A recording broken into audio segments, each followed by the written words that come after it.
Hey everybody, this is Eric Walker, and today is day 9 of my quest to quit weed for 90 consecutive days.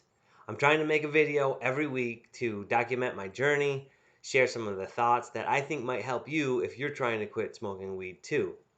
Last week, I shared my 10 reasons why I wanted to quit, and they all pertain to smoking weed. But this week, I wanted to dive a little deeper. But first, I want to tell you, I have not smoked. Day 9, no smoking weed. I'm very happy about this. I have had headaches off and on. I have been irritable, like I took the kids' school clothes shopping. Oh my gosh. When was the last time I ever went out school clothes shopping without smoking down first? The answer is I don't think ever. Not not in 20 plus years have I tried to do something like that. And I was irritable. So, I want to talk about some of that, what I've done to alleviate some of my irritability. I've had moments where I'm just super craving a smoke, but I haven't done it. I've been very determined. No, I can do this. I'm going to address that as well. But first, for me, when I am really craving the smoke, I do one of two things or both. The first one is what's called box breathing. It's a breathing technique, and I'm going to link below how to do it. Basically, it's a breathing technique, and if you are trying to quit weed, I highly recommend that you come up with some type of breathing technique. Now, the two that I know about that will help you, they have helped me, is like I said, the box breathing technique as well as the Wim Hof breathing technique. Um, so, breathing is a huge thing. Oftentimes, I will even pretend like I have a joint in my hand and just go 13 to 25 times, and it makes a difference. The other thing that I use, and this is more towards the end of the day or the beginning of the day, is a cold plunge. I just start a bath, nothing but cold water, and I get in. And when I get in, it's cold. Obviously, try it. It's super cold. You will be reduced just down to your own breath. You will be in the here and the now, and you won't be thinking about wanting to smoke weed. So, one of the things that these two techniques do is they change the pattern. And I think that pattern changing is what will help you. So, I changed the pattern. It seems to work. I'm using it. It helps me get out of my super craving. Now, with the irritability, um, just be irritable. I guess that's just the cold hard facts about it. With the headaches, I have been getting headaches. Some of them are just kind of a low grade headache that's with me all day. Other times it's a pretty strong headache and it seems like it goes away. I drink a lot of water.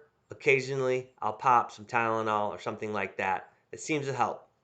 I think it just comes with the territory, though, to be honest with you. Okay, so I was been thinking, why else am I doing this? And I wrote this down. I have it hanging up so I can see it. Number one, why am I doing this? I want to prove that I am as capable as I think I am. I want to prove that I'm as capable as I think myself to be. I love myself. I have a healthy self esteem. I don't want to be under the thumb of a substance. And so I think that I'm capable of maybe achieving more, uh, being more than what I am, showing to the world outward visibly. I want to be more for myself. And so I'm doing this to prove that I'm as capable as that I think I am. I also, second reason, I don't want to back down from a self inflicted challenge. I know that I'm under the thumb of smoking weed, and I'm challenging myself to get out from underneath the thumb of weed. So I don't want to back down for that. I'm ready to fight. I want to commit to something and see it through. And I want to talk about the commitment and seeing it through. Now, I'm a big believer that if you make a promise to yourself, that if you follow through on that promise, that you're creating something strong and resilient inside of yourself. Uh, and when you, and that's confidence, and that's just the self-esteem that comes with knowing that you can step into a challenge and accomplish it. But I also think that when you break a promise to yourself, that you are weakening yourself, and that it exacerbates itself into all the other areas of your life. And so, just gradually over the last 3 or 4 years, I've been trying to make small promises to myself. Now, quitting smoking weed is actually for 90 days is quite a bigger and larger promise. But one of the things that you can do for yourself, and I've done this too, is make a small promise to yourself and see it through. I'm big on streaks. I think a streak is worth its weight in gold. For example, now this is kind of pulling a page out of Jordan Peterson's book. If you haven't heard of Jordan Peterson, go ahead and Google him. It's not the actor in Creed. Uh, anyway, for example, I wanted to promise myself, I wanted to see this commitment through, which was making my bed in the morning. So I made my bed in the morning for 30 consecutive days. I kept that promise. And something inside of me just got a little bit stronger. And it goes with a lot of other things too. I started a freelance writing business about a year ago. Now I'm making thousands of dollars per month with it, along with the day job. And something inside of me now is a little bit stronger. Now I'm kind of graduating into quitting smoking weed. I've done this with exercise and fitness. And so here I am. I just really think that if you make a promise to yourself, if you commit to something and you see it through, you are growing, you're strengthening yourself, and I think that's huge. Um, Also, last reason number 4, is I want to step out of my comfort zone to pursue growth. I don't think there's any other way to grow other than stepping out of your comfort zone.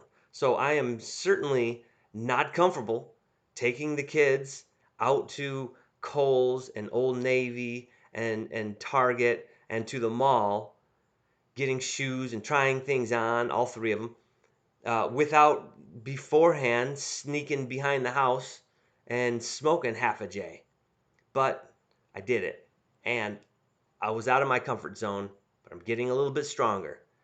And also, I want to say, about a year and a half or so ago, I did quit smoking weed for 67 days. And I did have the goal back then of making it for 90 days.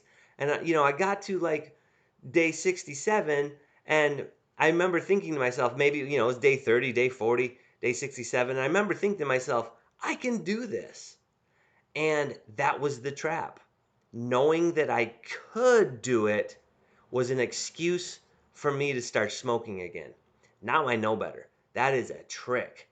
I think that I can do it. I'm on day 9. I could smoke and say, oh, I think I can do it. I know I can do it, but never actually do it. So I want to finish strong, and I want to actually accomplish this goal of not smoking for 90 consecutive days. The other thing I've tried in the past too is managing my addiction. I fully admit I'm addicted to weed. It seems like it's a downhill slope. Once I start, I usually don't stop. And I might say to myself, oh, I'm only going to smoke 2 grams this week. And, I get to 2 grams on Tuesday, and then I'm like, well, okay, now I'm not going to smoke for the rest of the week. But then I somehow make a justification for why I can or why I should. It's a trap. Don't try to manage your addiction. If you know that you can quit, then do so. If you don't think you can, set small micro goals. Maybe 90 days isn't what you should go for. Maybe it's 24 hours. Maybe it's 2 days. Maybe it's a week. It's up to you. Make smaller goals, make smaller commitments, see them through, and that will build up confidence in yourself. If you think you can do it, then do it and finish strong. Other than that, I just want to say, again, it comes back to I think that I'm capable of doing this. People like me actually do quit smoking weed. I don't want to be one of those people that didn't. People like me do things like this. It's worth the pursuit. Last thing I want to say is one byproduct, positive byproduct, is at least once a day, I am doing the thing that is like, ugh, And before, I might smoke my way past that. So I needed to call my tax lady today. I gotta get my taxes done. There's a couple little intricacies that I needed to talk to her about. I gotta pull together some tax papers, etc., etc. And it was a total ugh. I do not want to do that. Normally, I might put it off for another 2 weeks. Might smoke down and watch some YouTube videos. No, no, no, not today. Today, I called her. I got it done. So, do the thing. One thing I'm noticing is because I don't have smoke in my life, I have this bigger space to do the thing that is, ugh, I don't want to do that thing. And I think that's a very positive thing. All right, I'm Eric Walker, and I am quitting weed. I want to encourage you to keep going and keep growing.